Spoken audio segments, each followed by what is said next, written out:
Hi guys, thanks for tuning in to this Diagnostic World video. In this video we are in a 2013 Porsche Cayenne, which is a little bit poorly at the moment.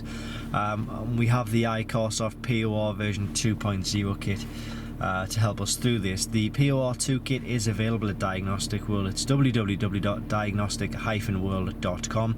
I'm going to put a link to this kit in the description below this video.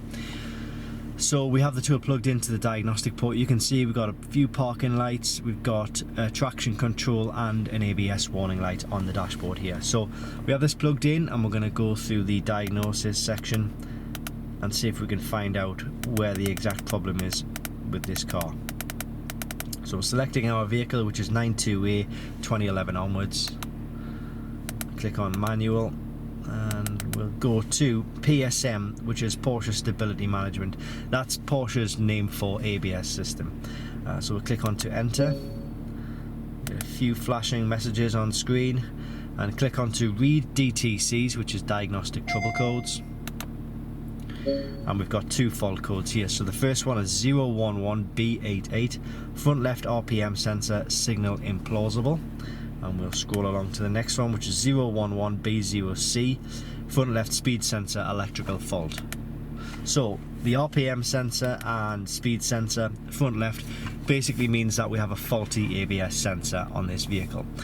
So really all we need to do now is put a new ABS sensor in, which shouldn't cost too much, probably about £25, £30 for the part itself, and it is very much a DIY job. If you wanted to work on your own vehicle, that is.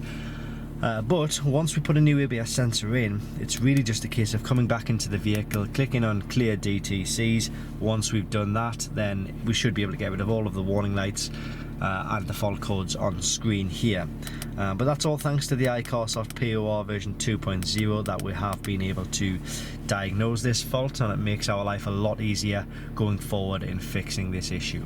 As I say, the POR 2.0 kit is available at Diagnostic World. It's www.diagnostic-world.com, and I'm going to put a link to this kit in the description below this video.